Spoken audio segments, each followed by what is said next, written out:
نوجوانوں یہ وہی باپ ہے جب تم بچپنے سے جوان ہو رہے تھے تمہارے چہرے پہ خوبصورتی آ رہی تھی تیرا باپ دھوپ میں جل کر کے اپنے آج کے پروگرام کا ٹائٹل ہی ہے عظمت والدین کانفرنس، یعنی ماں باپ کی عظمت، ماں باپ کی شان و شوکت، ماں باپ کی عزت، ماں باپ کا مقام، ماں باپ کو کس طریقے سے رکھنا چاہیے، ماں باپ کو کیا سمجھنا چاہیے، ماں باپ کی حیثیت کیا ہے، ماں باپ کی ذات کیا ہے، ماں باپ کا رتبہ کیا ہے، ماں باپ کا عہدہ کیا ہے، ماں باپ کو کس نظر سے دیکھیں، ماں باپ کو کیا کہیں، ماں باپ کو کیا نہ کہیں، ماں باپ کے جواب کیا دیں، ماں باپ کو کیا جواب نہ دے، ماں باپ کو سر پہ رکھے یا نیچے رکھے، ماں باپ کو عرش پہ اٹھاوے یا فرش پہ رکھے۔ میرے معزز سامعین کرام، علماء کی بڑی بڑی جماعت ہے، آپ عطیہ شاعری سے بھی ماں باپ کی عظمت سماعت فرمائیں گے، علماء کرام کی تقاریر سے بھی سماعت فرمائیں گے، لیکن ایک بات یاد رکھیں، صرف سماعت فرما لینے کا نام اور سن لینے کا نام کامیابی نہیں ہے۔ آج اس محفل میں بیٹھے ہیں، لیکن جب انسان کہیں بھی کبھی بھی کسی بھی وقت کہیں جاتا ہے تو اس کا ایک مقصد ہوتا ہے، اس کا ایک مشن ہوتا ہے، اس کا ایک گول ہوتا ہے۔ آج ہم اور آپ عظمت والدین کانفرنس میں بیٹھے ہیں، آپ بھی اس محفل میں بیٹھے ہیں۔ اس میں بیٹھنے کے بعد جب آپ یہاں سے اٹھ کے جائیں گے اس وقت آپ کا گول یہ ہوگا، آپ کا مشن یہ ہوگا،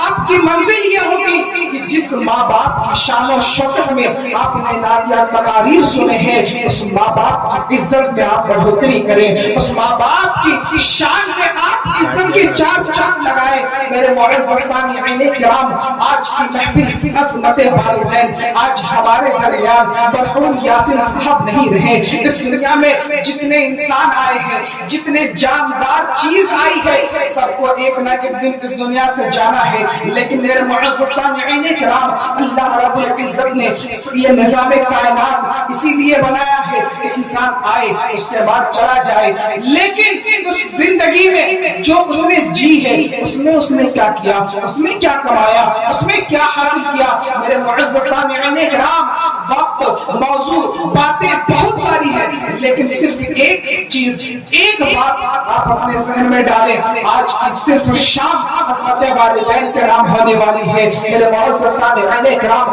دنیا میں آپ کہیں بھی گھومیں، کہیں بھی ڈھونڈیں، ہر ایک کونے کا، ہر ایک ملک کا، ہر ایک شہر کا، ہر ایک قصبے کا، ہر ایک گاؤں کا، ہر ایک گاؤں کے گھر کا، دنیا میں جس جگہ جائے آپ کو اگر سب سے عزیز، پیاری، سب سے اچھی ذات ملے گی تو دنیا میں کوئی ایسی ذات نہیں۔ ماں باپ کی ذات ایک ایسی ذات ہے، دنیا کے کسی ملک میں چلے جائے، آپ کسی کے بھی ماں باپ سے پوچھیں اس کا ماں باپ اس سے کتنا محبت کرتا ہے۔ میرے معزز سامعین کرام، اس دنیا میں رہنے والے جتنے بھی انسان ہیں، آپ ان سے پوچھیں کیا آپ کا بھائی آپ سے کتنا محبت کرتا ہے، آپ کا چچا آپ سے کتنا محبت کرتا ہے، آپ کے دوست آپ سے کتنا محبت کرتے ہیں، آپ کے رشتہ دار آپ سے کتنے محبت کرتے ہیں، آپ کے گاؤں والے آپ سے کتنے محبت کرتے ہیں، آپ کے شہر والے آپ سے کتنے محبت کرتے ہیں۔ جب سب کا جواب سن لیجئے گا پھر ان سے پوچھنا، اے نوجوان بتا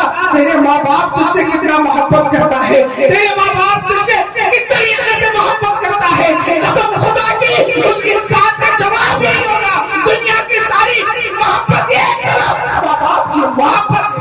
سبحان اللہ، دنیا کے تمام انسان کی الفت، محبت، پیار ایک طرف، ماں باپ کا پیار ایک طرف۔ ماں باپ کو آخر ماں باپ کا پیار اتنا سب سے زیادہ، سب سے اونچا، سب سے پیارا، سب سے پیارا کیسے ہو گیا؟ میرے معزز سامعین کرام، آپ دیکھیں کہ ماں باپ میں سے بھی سب سے زیادہ آپ کو لگے گا کہ ماں ہی پیار کرتی ہے، لیکن میرے معزز سامعین کرام یاد رکھیں جس طریقے سے ماں محبت کرتی ہے، جتنا ماں آپ سے پیار کرتی ہے اتنا باپ بھی پیار کرتا ہے۔ آج انسان کہتا ہے کہ ماں جب اپنے بیٹے کو، اپنے بچے کو مصیبت میں دیکھتی ہے تو ماں رو پڑتی ہے، ماں کی آنکھوں میں آنسو آ جاتا ہے، ماں رو پڑتی ہے، ماں کی آنکھیں نم ہو جاتی ہے، لیکن باپ نہیں روتا ہے۔ یا رسول اللہ یا رسول اللہ اللہ اکبر زندہ باد درود پاک پڑھی اللہم صلی علی اللہم صلی علی سیدنا و شفیعنا مولانا محمد البارک صلی اللہ علیہ وسلم یا رسول اللہ صلی اللہ علیہ وسلم حضرات میں یہ عرض کرنا تھا کہ انسان جب اپنی ماں کو دکھ سناتا ہے اور اپنے باپ کو اپنی پرابلم سناتا ہے تو ماں کی آنکھیں نم ہو جاتی ہیں، ماں کی آنکھیں گیلی ہو جاتی ہیں، ماں رو پڑتی ہے۔ اور جب باپ کو سناتا ہے، باپ اس کے سامنے نہیں روتا ہے، باپ اس کے سامنے آنکھیں گیلی نہیں کرتا ہے، تو انسان سمجھتا ہے کہ اس کی ماں اس سے بہت پیار کرتی ہے، اس کی ماں سب سے زیادہ پیار کرتی ہے۔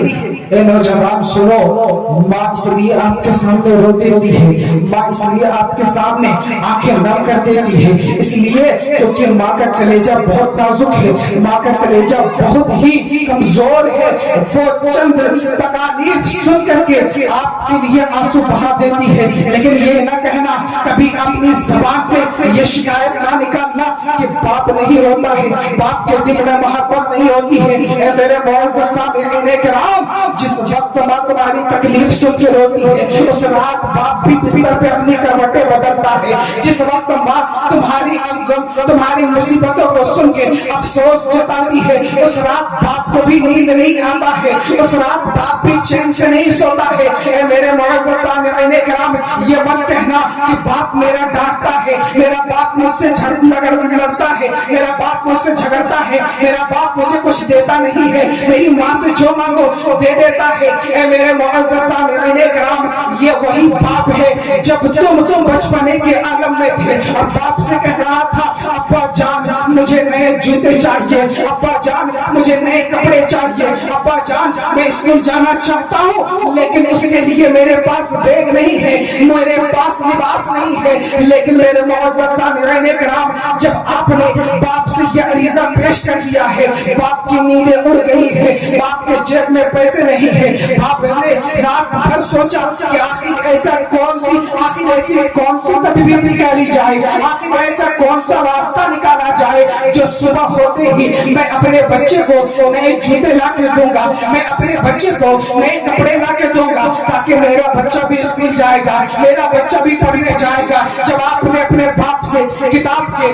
پیسے کے کتاب کپڑے اور جوتے کا سوال کر دیا ہے، باپ کی نیند اڑ گئی ہے۔ باپ صبح جاتا ہے، مزدوری کے لیے جاتا ہے اور اپنے مالک سے کہتا ہے مالک مجھے کچھ کام دے دیجئے، مالک مجھے اپنے پاس رکھ کر کے کچھ کام دے دیجئے اور مجھے اتنے پیسے دے دیجئے تاکہ میں اپنے بیٹے کی خواہش پوری کر سکوں، اپنے بیٹے کے لیے جوتے لے سکوں، اپنے بیٹے کے لیے پیسے لے جا سکوں تاکہ میرا بیٹا جوتا خرید لے گا، اس کے بعد اسکول جائے گا، میرا بیٹا اچھا کپڑا لے لے گا، میرا بیٹا اچھا کھانا کھائے گا۔ وہ باپ جو مزدوری کے لیے اپنے گھر سے نکلتا ہے، مالک کے پاس جاتا ہے، کہتا ہے مجھے اوور ڈیوٹی دے دو لیکن مجھے پیسے دے دو۔ میرے معزز سامعین کرام، یہ وہی باپ جب مزدور بن کے جاتا ہے، کبھی کوئی گالی دیتا ہے، کبھی کوئی اسے زور سے بات کرتا ہے، کبھی اس سے بلند آواز سے بات کرتا ہے۔ آپ میں سے بہت ایسے شخص ہیں جو صبح لیبر کے لیے جاتے ہیں، مستری بن کے جاتے ہیں،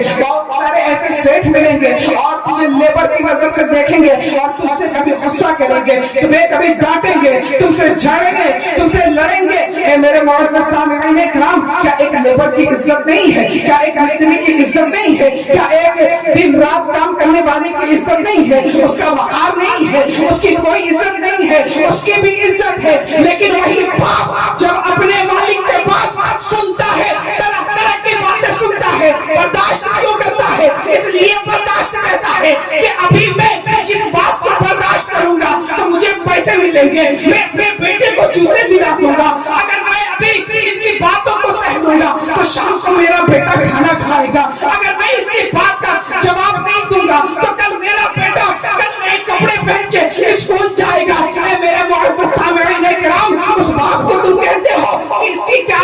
یہ باپ ہماری محبت نہیں کرتا ہے، یہ باپ ہم سے پیار نہیں کرتا ہے، اس کو کوئی پرواہ نہیں ہے۔ اے نوجوانوں، یہ وہی باپ ہے جب تم بچپنے سے جوان ہو رہے تھے، تمہارے چہرے پہ خوب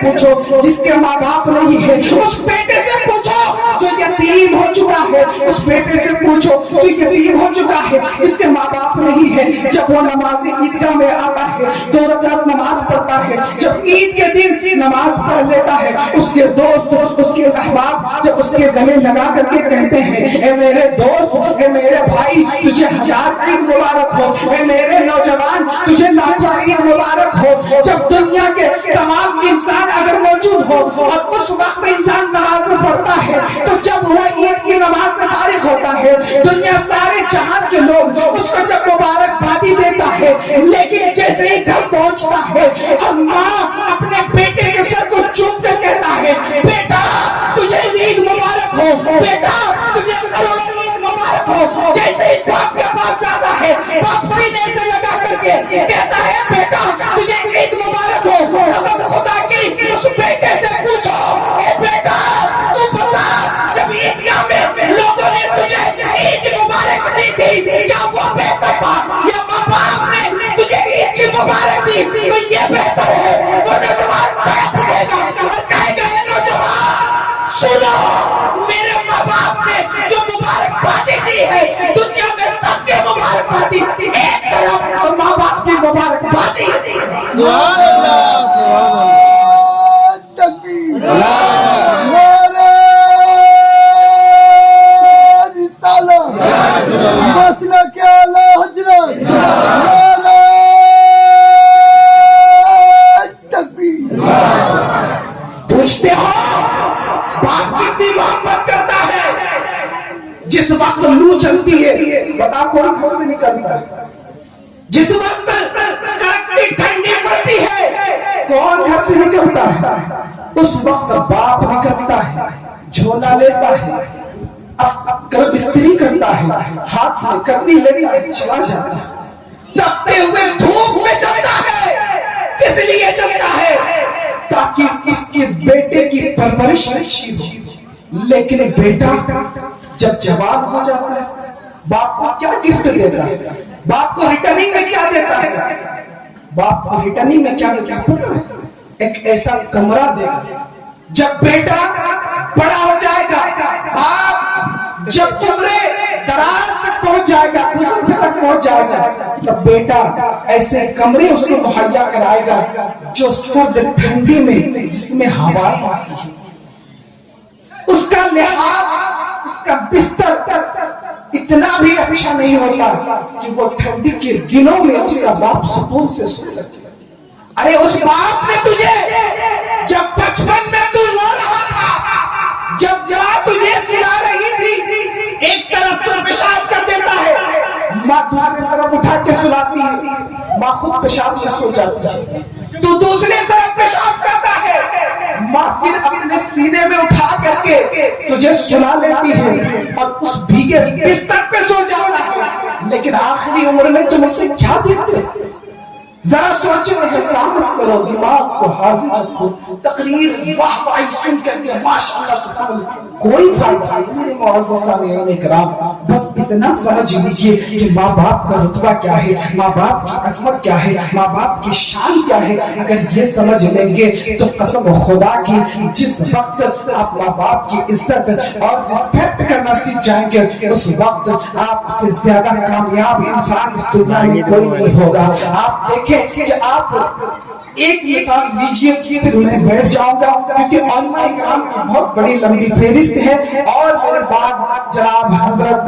تبارک الجم صاحب قبلہ بھی تشریف رکھے ہیں، ان کی بھی نعتیہ خوانی آپ کو سماعت فرمانی ہے۔ بس ایک مثال میرے معزز سامعین کرام، میرے معزز سامعین کرام، قرآن مجید کی آپ مثال دیکھیں کہ کس طریقے سے وہ ماں باپ کی عزت کرنے کو سکھاتا ہے، کس طریقے سے ماں باپ کی رسپیکٹ کرنے سکھاتا ہے۔ قرآن کس طریقے سے مثال دیتا ہے کہ آپ نے دیکھا ہوگا باز، چیل، کوا جب آسمان کی طرف اڑتا ہے تو اپنے پاؤں کو پھیلا لیتا ہے، اپنے پاؤں کو کھول کر کے اڑتا ہے، لیکن جیسے زمین پہ آتا ہے اپنے پروں کو سکڑ لیتا ہے، اپنے پروں کو چھپا لیتا ہے اور سیدھا زمین کی طرف آ جاتا ہے۔ قرآن اسی طریقے سے بتاتا ہے